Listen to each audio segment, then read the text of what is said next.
Bird flu ఈ పేరు గురించి ప్రత్యేకంగా పరిచయం అక్కర్లేదు. గతంలో దీని కారణంగా కొన్ని వందల కోళ్లు ప్రాణాలు కోల్పోయాయి. అంతేగాక చికెన్ తినేందుకు ప్రజలు భయపడిపోయారు. ఆ తర్వాత పరిస్థితులు మారి యథాస్థితికి వచ్చింది. అయితే తాజాగా మరోసారి ఏపీలోని ఓ జిల్లాలో బర్డ్ ఫ్లూ కలకలం రేపింది. అక్కడి ప్రాంత ప్రజలు చికెన్ తినేందుకు కూడా భయపడుతున్నారు. అంతేగాక ఆ ప్రాంతాల్లో చికెన్ షాపులు కూడా మూసేశారు. ప్రజలందరూ చికెన్ బదులు చేపలు, మటన్ వైపు మొగ్గు చూపుతున్నారు. పలు గ్రామాల్లో అయితే చికెన్ ఫ్రీగా ఇస్తామంటే కూడా వద్దంటే వద్దు బాబోయ్ అంటున్నారు. మరి ఆ జిల్లా ఏది, ఆ వివరాలు ఏంటో మనం ఇప్పుడు తెలుసుకుందాం.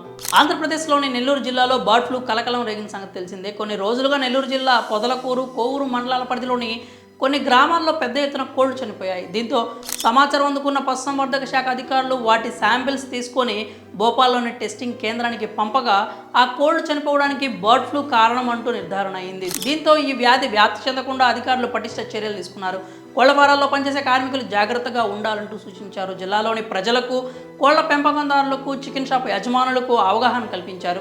ఈ క్రమంలో నెల్లూరు జిల్లాతో పాటు పక్కనే ఉన్న ప్రకాశం జిల్లా అధికార యంత్రాంగం కూడా అప్రమత్తమైంది. ఇది ఇలా ఉంటే ఈ వ్యాధి ప్రబలిన ప్రాంతాలకు 10 కిలోమీటర్ల పరిధిలో ఉన్న చికెన్ షాపులను 3 రోజుల పాటు మూసేయాలంటూ, 1 కిలోమీటర్ పరిధిలో ఉన్నటువంటి షాపులను 3 నెలల వరకు తెరవకూడదంటూ అధికారులు ఆదేశాలు జారీ చేశారు.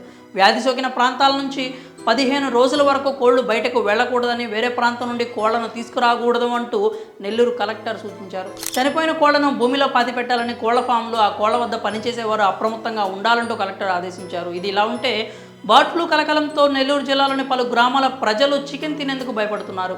అధికారులు చేసిన హెచ్చరికల నేపథ్యంలో బర్డ్ ఫ్లూ ప్రభావం ఉన్న గ్రామాల ప్రజలు మరింత అప్రమత్తంగా ఉన్నారు. అందుకే నిన్న ఆదివారం సైతం చికెన్ను కాదని చేపలకు, మటన్ వైపు మొగ్గు చూపారు. మామూలుగా అయితే నెల్లూరు చేపలు అంటే ఎంతో ఫేమస్. ఈ బర్డ్ ఫ్లూ ప్రభావంతో నిన్నటి ఆదివారం చేపల అమ్మకాలు బాగా పెరిగాయని సమాచారం. ఇక పలు గ్రామాల్లో చికెన్ షాప్ యజమానులు చికెన్ ఫ్రీగా ఇస్తామని చెప్తున్నా వద్దంటే వద్దని స్థానిక ప్రజలు అంటున్నారని టాక్ వినిపిస్తోంది. ఈ వ్యాధి సోకిన గ్రామాలకు కిలోమీటర్ ప్రాంతాన్ని ఇన్ఫెక్టెడ్ జోన్గా, 10 కిలోమీటర్ల వరకు సర్వేలెన్స్ ప్రాంతంగా ప్రకటించారు. మరి నెల్లూరు జిల్లాలో బర్డ్ ఫ్లూ ఇష్యూపై మీ అభిప్రాయాలని కామెంట్స్ రూపంలో తెలియజేయండి.